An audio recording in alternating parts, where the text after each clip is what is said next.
اسی طریقے سے جیسے ہم اپنے بچوں کو اور اپنی اولادوں کو کیا کرتے ہیں؟ حوصلہ دیتے ہیں، شاباشی دیتے ہیں، ان کے ساتھ ہونے والی نا انصافیوں اور انصاف کا فیصلہ کرتے ہیں۔ صحیح ہے، اگر ہماری اولاد ہو، 2 بچے ہوں، 3 بچے ہوں، 4 بچے ہوں، آپس میں لڑ جائیں تو جب قضیہ یہ فیصلہ ماں باپ کے پاس پہنچتا ہے تو ماں باپ کی ذمہ داری کیا ہے؟ ڈانٹ ڈپٹ کر کے شانت کر دینا یا واقعی ایک فیصلہ کرنا؟ آپ بتائیے۔ کبھی کبھی ایسا ہوتا ہے کہ جب ضدی ہوتے ہیں تو ڈانٹ اور ڈپٹ کام کرتی ہے، اس کے بعد کہا جاتا ہے تم صحیح ہو، تم غلط ہو، تم فلاں ہو، تم فلاں ہو۔ اور اگر ایسا نہیں ہو پاتا تو یہ ہوتا ہے بیٹا یہ تم نے غلط کیا، تمہیں ان سے یہ کرنا چاہیے، معافی مانگنی چاہیے، بڑا بھائی ہے، چھوٹا بھائی ہے، بڑی بہن ہے، چھوٹی آخر ہے۔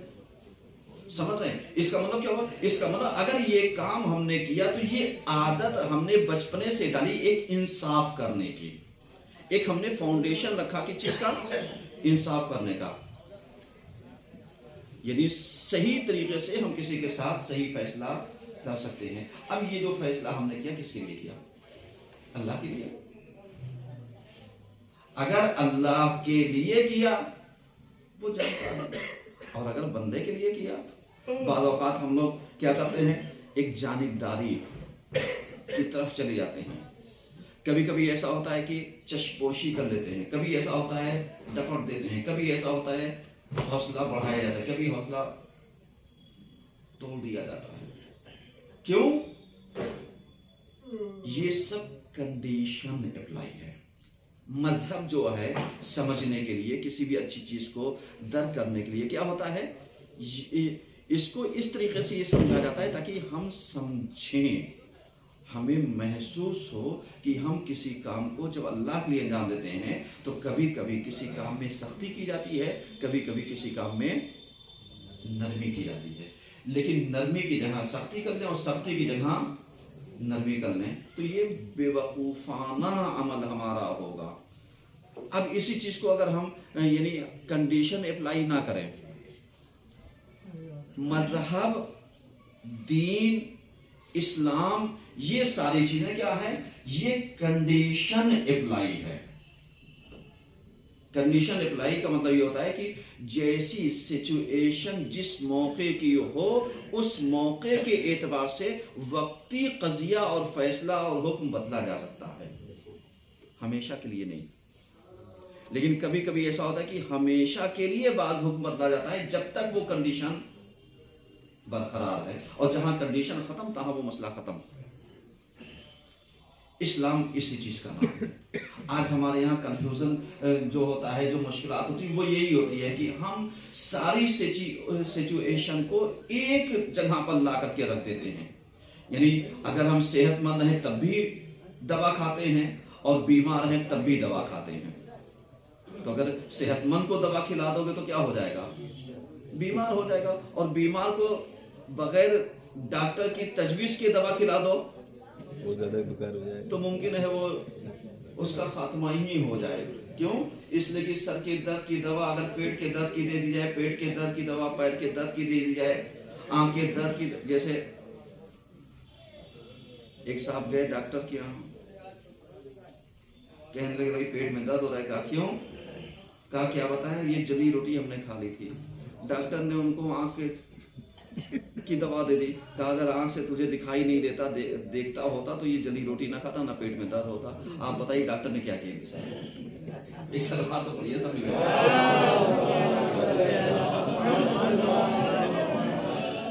آپ غور کر رہے ہیں؟ تو کبھی کبھی ایسے بھی پائے جاتے ہیں افراد کہ انہیں پرابلم نہیں سمجھنے کی مسئلہ کیا ہے، وہ ڈائریکٹ کہ اگر آنکھ سے دیکھا ہوتا تو جلی روٹی نہ کھاتا، اور جلی روٹی نہ کھاتا تو پیٹ میں درد نہ ہوتا۔ تو پیٹ میں درد ہو گیا، اب یہ کھا چکا ہے، اب علاج ہونا چاہیے نا، نہ یہ کہ آنکھوں کے علاج کر رہے پیٹ کے درد کے لیے۔ سیم ایسے ہی کنڈیشن آج ہمارے سماج میں حب فی اللہ، بغض فی اللہ، موالات فی اللہ، معادات فی اللہ کی کنڈیشن سیم ایسے ہی کبھی کبھی آتی ہے. اور جب ایسی آتی ہے تو نتیجہ کیا ہوتا ہے؟ نتیجہ یہی ہوتا ہے کہ ہم اسلام پر چلنا تو چاہتے ہیں، لیکن چلتے چلتے ایسے دو راہے سے الگ ہو جاتے ہیں کہ اسلام کا ایک سرا دوسری طرف ہوتا ہے اور ہمارا چلا ہوا دوسرا سرا دوسری طرف ہوتا ہے. اب ان دونوں کے بیچ کا جب ہم فاصلہ دیکھتے ہیں تو زمین اور آسمان کا فاصلہ دیکھتا ہے. ہم کہتے ہیں مذہب پہ تو چل رہے تھے، دین پہ تو چل رہے تھے، اسلام پہ تو عمل کر رہے تھے، لیکن جس اسلام پر چل رہے تھے وہ اپنی مرضی کے اسلام پر چل رہے تھے. کاش محمد کی مرضی والے اسلام پر چلے ہوتے تو ہمیں کوئی دقت ہی نہیں ہوتی. صحیح ہے، لیکن چونکہ ہم نے ان کے اسلام پر نہیں چلا، ہم نے اپنی مرضی کے اسلام کے اوپر عمل کیا. اور جب اپنی مرضی کے اسلام پر عمل کیا تو ہمیں قاضی، ہمیں منصف، ہمیں مجرم. صحیح ہے. اب اس کنڈیشن پر کیا ہوگا؟ یعنی قاضی بھی ہم، منصف بھی ہم، مجرم بھی ہم. ایسی کنڈیشن میں کچھ نہیں سمجھ میں آ سکتا. کیوں؟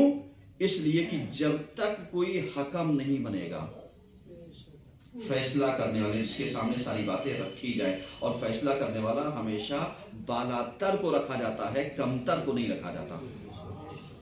جس کے اندر صلاحیت پائی جاتی ہے، جس کے اندر کیفیت پائی جاتی ہے، جس کے اندر حالات کو درک کرنے کی کنڈیشن پائی جاتی ہے، جو حالات کو سمجھ سکے، اس کے سامنے سچویشن رکھی جاتی ہے. اس لیے آپ نے دیکھا ہوگا کہ جتنے بڑے ادھیکاری ہوتے ہیں یہ ہمیشہ چیختے چلاتے نہیں ہیں. سمجھیے گا، مثال دے رہا ہوں آپ کے سامنے، جتنے بھی بڑے ادھیکاری ہوتے ہیں یہ چیختے چلاتے نہیں ہیں. یہ ہمیشہ آپ کی بات کو سنیں گے اور آپ ان سے مطمئن ہو کر کے چلے بھی جائیں گے، وہ لوگ قضیہ حل ہو یا نہ ہو. اور اسی کے لیے کسی چھوٹے موٹے کے پاس چلے جائیے تو وہ پہلے تو 2 تھپڑ مارے گا، 2-4 گالیاں دے گا اور بھگا دے گا. جبکہ آپ فریادی ہوں، کچھ بھی ہوں، آپ کے اوپر ظلم ہو، آپ ظالم ہو یا آپ مظلوم ہو، اس سے بھی بحث ہے. غور کر رہے ہیں؟ تو اس کا مطلب کیا ہوا؟ یعنی اگر ہم اپنی فریاد کو کسی کمتر کے پاس لے کر کے جائیں گے تو وہ سننے سے پہلے ہی وہ آپ کا فیصلہ کر دے گا کہ جاؤ، تمہارے پاس سورس ہوگا تو لگا لینا، اور جو بڑا ہوگا اس کے پاس جاؤ گے، ولو تمہارے ساتھ وہ فیصلہ نہ کر پائے لیکن تمہاری بات ضرور سنے گا کہ تمہارے ساتھ ہوا کیا ہے. ایسے ہی آپ اندازہ لگائیے کہ غیروں کے پاس جانے سے اچھا یہ ہے کہ اگر حقیقی اسلام چاہیے تو محمد کے گھرانے کے پاس جانا، کسی اور کے پاس نہ جانا. ایک سلوات پڑھیے سب مل کر.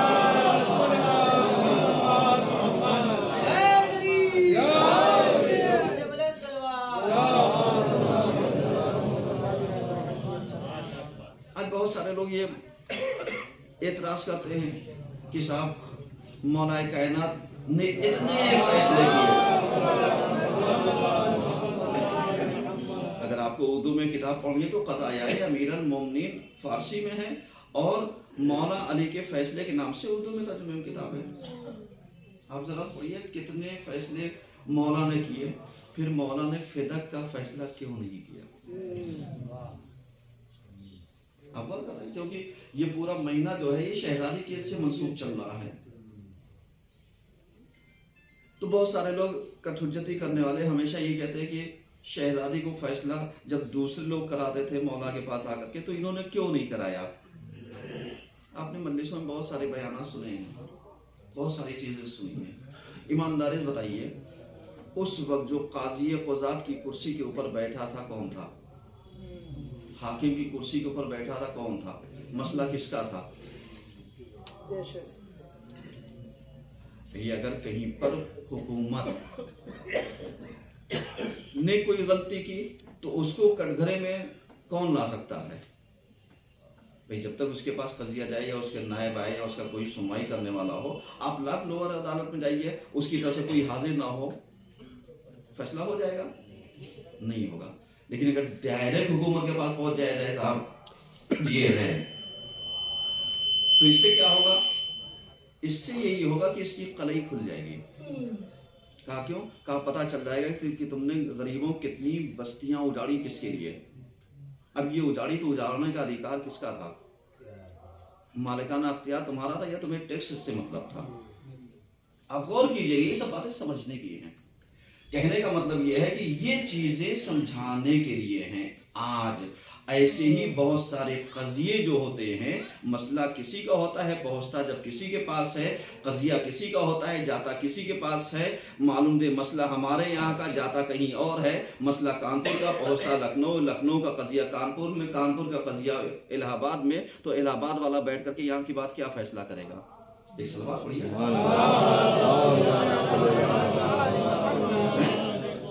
کیا فیصلہ؟ اس وقت کہیں گے صاحب ہم تو اپنی بات لے کر کے کہاں کہاں گئے. آپ پوری دنیا میں چلے جائیے، لیکن جب تک سامنے والا حاضر نہیں ہوگا تب تک فیصلہ کیسے ہوگا؟ موالات فی اللہ اور معادات فی اللہ یہیں پر سمجھیے. بس آخری بات پہلے خطبے کی کہ جہاں پر یہ کہا جاتا ہے محبت اور نفرت کا معیار کیا ہے، تو یہیں پر سمجھیے کہ اگر ہم کسی سے محبت کرتے ہیں تو محبت کا اصول یہ ہے کہ جس سے غلطی ہوئی ہے اس کو ڈائریکٹ کہا جائے، تہذیب و تمیز کے ساتھ گفتگو کی جائے، نہ یہ کہ ادھر ادھر بھاگا جائے. ادھر ادھر بھاگنے سے مسئلہ سلجھتا نہیں ہے، الجھتا ہے. فیصلوں میں لاکھ وکیل بدل لو، اگر جج سنوائی ہی نہ کرے تو وکیل کیا کر لے گا؟ کچھ کر لے گا؟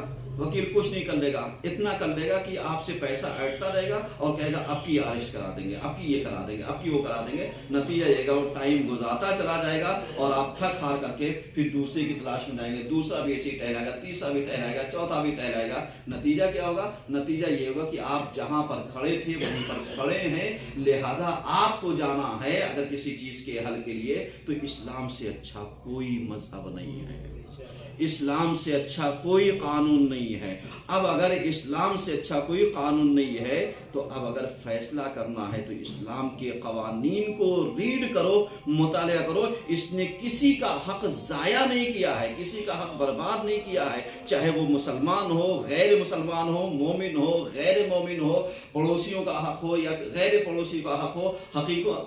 حقیقت میں ان رشتوں کا حق ہو، اس کا میراث کا مسئلہ ہو، اس کو کسی کو نہیں. بس اسلام کے دامن میں پہنچ جاؤ گے. شرط یہ ہے کہ جو حقیقی اسلام کا جاننے والا ہوگا اس کے دامن میں جا کر کے تم اپنے قضیوں کو لے کر کے جانا. یہ سرکاری وبھاگوں کے چکر میں نہ پڑنا، اس لیے کہ ان کے یہاں اسلام سرکاری پایا جاتا ہے، دین محمدی والا نہیں پایا جاتا. ایک سلوات پڑھیے سمجھ.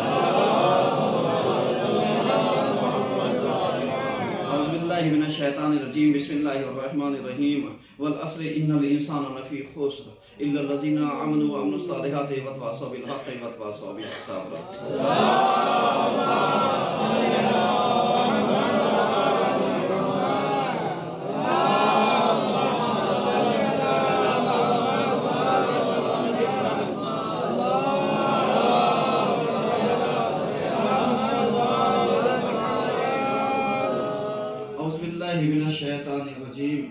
بسم اللہ الرحمن الرحیم الحمدللہ رب العالمین الصلاة والسلام علی اشرف الانبیاء والمرسلین. اما بعد فقد قال الباقر علیہ السلام انا لرسول اللہ اشد اسماء خمسۃ فی القرآن و خمسۃ لیست فی القرآن فمحمدتی فی القرآن محمد و احمد و عبداللہ و یاسین والذین آمنوا وعملوا الصالحات وآمنوا بما نزل علی محمد وهو الحق. صلوات محمد.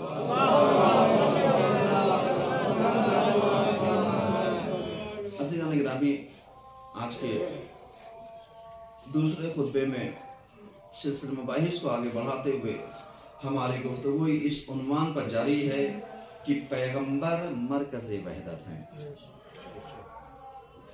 اور اسی عنوان پر ہماری گفتگو چل رہی ہے.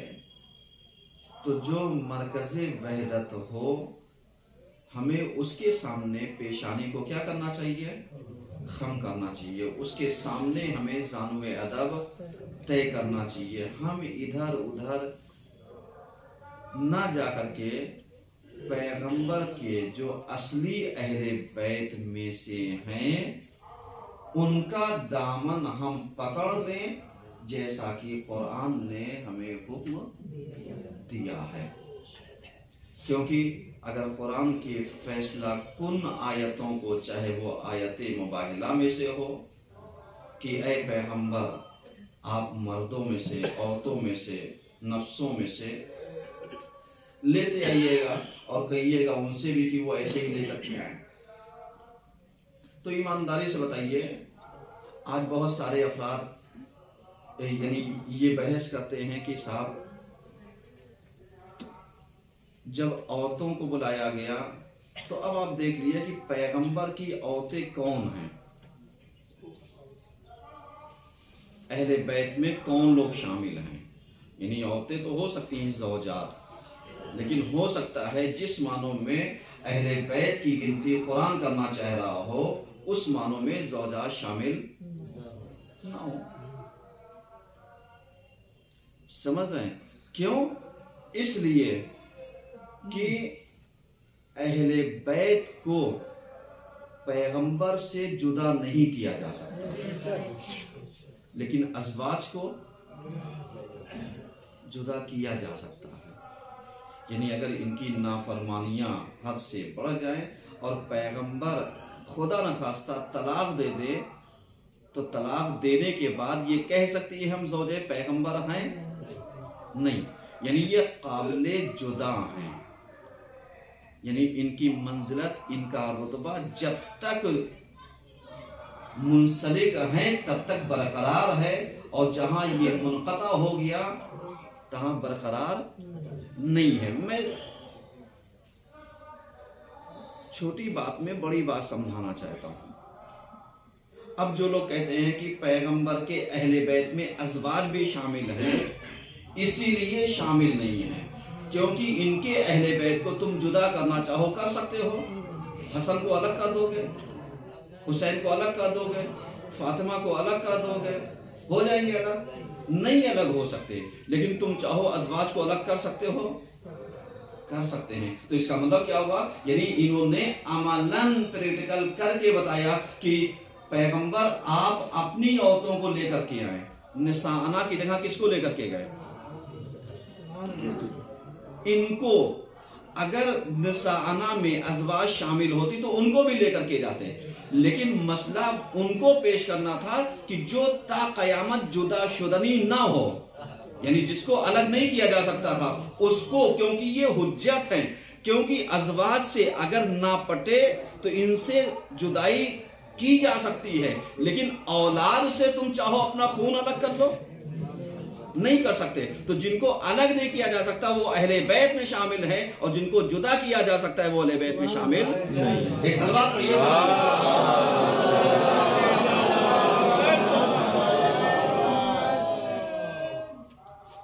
غور کر رہے ہیں؟ اب اس کے بعد یہی شہزادی جناب فاطمہ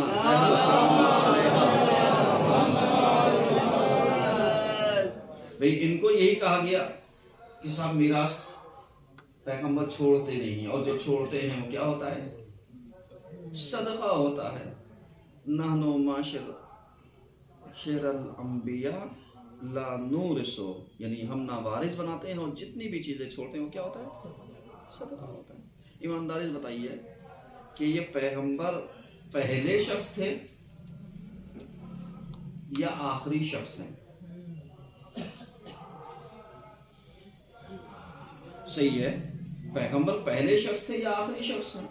1,24,000 میں اگر دیکھا جائے تو 1,24,000واں اگر کوئی شخص ہے تو کون ہے؟ رسول اکرم پیغمبر ہیں. اور اس سے پہلے سب تک میراثیں آتی رہیں، سب تک پہنچتی رہیں، اور خود پیغمبر کو میراث اپنے باپ سے ملی، اور اس کے بعد زمانے کو بھی ملی، سب کچھ ملتا رہا. اور اگر وراثت نہ ملتی تو آپ بتائیے یہ جتنی بھی چیزیں پائی جاتی ہیں آج، جتنی بھی چیزیں ہمارے سامنے پیغمبر کی بچی ہوئی ہیں، وہ کن چیزوں میں ہے؟ وراثت میں ہی. اب جب وراثت میں ہے تو بہت ساری چیزیں اگر آپ نے غور و فکر کیا ہو تو قرآن کی آیتوں نے بہت ساری چیزیں فیصلہ کر دیا ہے. اور فیصلہ اس طریقے سے کیا پیغمبر جو چیزیں آپ کو بغیر کسی زحمات کے مل گئی ہیں وہ آپ اپنے قرابت دار کو، رشتہ دار کو جو آپ کے نزدیک قربا میں ہے اس کو دے دیجیے گا۔ اس کا فیصلہ کر دیا گیا، اور جتنی چیزوں میں یعنی آپ کے اصحاب شریک رہے ہیں اس کو مال غنیمت میں تقسیم کر دیجیے گا۔ ایمانداری سے بتائیے یہ فدق جنگ کے ذریعے حاضر ہوا ملا یا بغیر جنگ کے ذریعے کہ انہوں نے ہبہ کا دیا کہ صاحب آپ اس کو لے لیے، ہم اس کے بدلے ٹیکس دیں گے، ہم آپ سے جھگڑا کرنا نہیں چاہتے۔ تو اب جب جھگڑا کرنا نہیں چاہتے تو جو چیز بغیر لڑے جھگڑے جنگ کے مل گئی تو خالص پیغمبر کا حق ہے، اور جب پیغمبر کا حق ہے تو پیغمبر نے اپنی زندگی میں ہی شہزادی کے نام کر دیا۔ تو آپ جانتے ہیں وراثت کا قانون یہی ہوتا ہے کہ اگر مرنے والا اپنی زندگی میں کوئی چیز لکھ کر کے چلا جائے تو وہ اس کی ملکیت اس تک منتقل ہو جائے گی جس کے لیے لکھ دیا ہے اس نے۔ اب اس میں کوئی اگر آبجیکشن کرنا چاہے تو اگر وہ حیات تھا تو آبجیکشن کرو، اور اگر یہ لکھ دیا ہے تو پھر آبجیکشن کرنے کا اختیار نہیں ہے۔ اور جب آبجیکشن کرنے کا اختیار نہیں ہے تو نتیجہ یہ ہے کہ جو چیز پیغمبر نے اپنی زندگی میں لکھ دیا وہ حق کس کا تھا؟ سیدہ کا تھا۔ اب سیدہ کا حق تھا، ہے، رہے گا۔ اب مسلمانوں نے اگر دیا تو دیا، نہیں دیا نہیں دیا۔ اب جس نے پلٹایا وہ الگ، جس نے حق روک دیا اس کی جزا و سزا الگ۔ لیکن یہی تو کہا جائے گا یہ حق کس کا ہے؟ سیدہ کا۔ میاں ایک فدق کے پیچھے تم لوگ سوچو یہ سیدہ کا حق ہے؟ یہ زمین آسمان کوثر پانی پوری دنیا یہ ہے، یہ جو سیدہ کا سب کچھ ہے۔ لیکن کیا کہنا، کبھی کبھی اردو میں محاورہ بہت اچھا استعمال ہوتا ہے، ٹکے کی ہانڈی گئی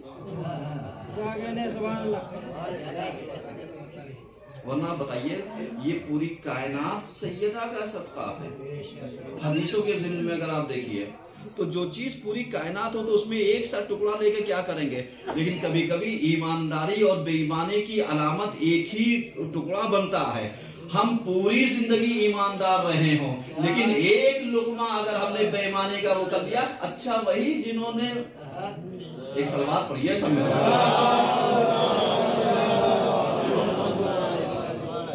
غور کر رہے ہیں، تو یہ فدق ایسے ہی ہو گیا سب کے لیے۔ خدا ہم سب کو یعنی سیدہ کا پیروکار تو بنائے لیکن ان کا حق مارنے والوں میں نہ بنائے، سمجھ رہے ہیں؟ اور جب پیغمبر مرکز وحدت ہے تو سیدہ کی ذات مرکز وحدت ہے یا نہیں ہے؟ ہے، مرکز وحدت ہے۔ کیسے ہے؟ اس لیے کہ فاطمہ پیغمبر کا کیا ہے؟ ٹکڑا ہے، بضعہ ہیں یا بضعہ ہیں، صحیح ہے؟ فاطمہ تو بضعۃ منی یا بضعۃ منی، دونوں صحیح ہے، سمجھ رہے ہیں؟ اور اس کے بعد پیغمبر نے یہ نہیں کہا تھا کہ صاحب یہ ہمارا ٹکڑا ہے، تو ہم لوگ جیسے اپنی اولاد کو کہتے ہیں میرا کلیجہ ہے، میرا بیٹا ہے، میری بیٹی ہے، یہ نہیں کہا، کہا میرا ٹکڑا ہے۔ اب تم جا کر کے دیکھنا میرا کیا کیا ہے۔ غور کر رہی ہے، سب اپنی جگہ پر ہے۔ تو اب کیا سیدہ بھی ایسے ہی مرکز وحدت ہے عورتوں کے لیے؟ یقیناً ہے۔ یا سیدہ کے علاوہ کوئی ایک خاتون ایسی لیا ہو جو مکمل ہو؟ سب سے بڑھ کر کے جو سیدہ کے اندر صفات پائے جاتے تھے، بطول ہونا، کوئی کائنات میں دوسری عورت لے آؤ جو بطول ہو؟ ہے کوئی عورت؟ کوئی عورت نہیں، مطلب ساری چیزیں آپ گڑھ لیجئے لیکن بطول نہیں لا پائیں گے۔ بطول ہونا یہ صفات اور یہ کیفیت نہیں پیدا کر پائیں گے، کیونکہ اہل بیت سے رجز کو اللہ نے کیا کر رکھا ہے؟ بہت دور کر رکھا ہے۔ اتنی دور ہے کہ آپ بس اتنا سمجھیے کہ قرآن کہتا ہے کہ بس ان الساعۃ لقریب، یعنی قیامت بالکل آنے والی ہے، ایک دم قریب ہے، صحیح ہے؟ تو جس کا قریب اتنا دور ہے، جناب آدم سے لے کر کے اب تک، اور جب تک قیامت نہیں آئے گی تب تک جس کا قریب اتنا ہو تو جس کا دور کتنا ہوگا؟ نجاست کو، رجس کو، غلاظت کو، ساری چیزوں کو اہل بیت سے دور رکھا ہے۔ تو اب سمجھنے کے لیے اتنا ہی ہے کہ کہا قیامت آنے والی ہے، ابھی تک تو آئی نہیں، پتہ نہیں کئی ہزار سال بیت گئے، اور جس کو کہا یہ دور ہے ان کی گنتی کہاں پر آئے گی؟ ان کی گنتی ہی نہیں آ سکتی۔ جس کا قریب اتنا دور ہو تو اس کا بعید کتنا دور ہوگا۔ ایک صلوات پڑھیے سب۔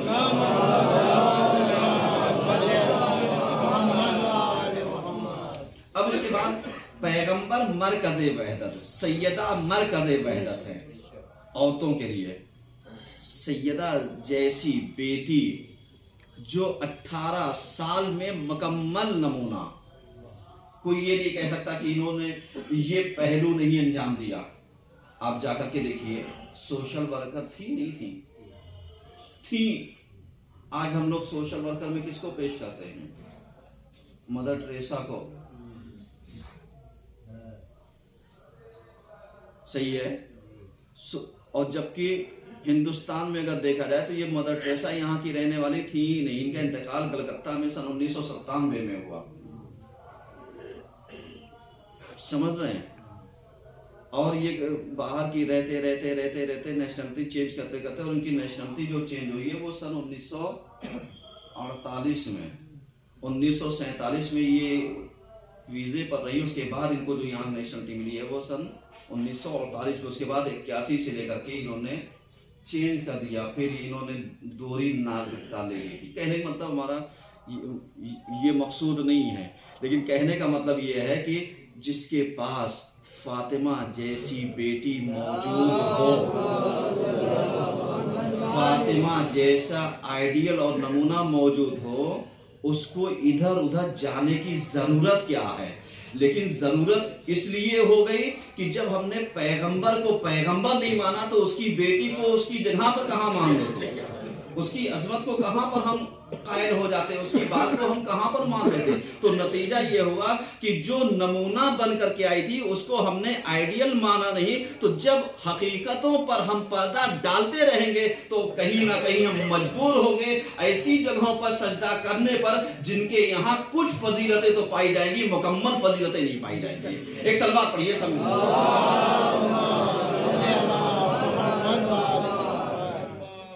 غور کرنا ہے۔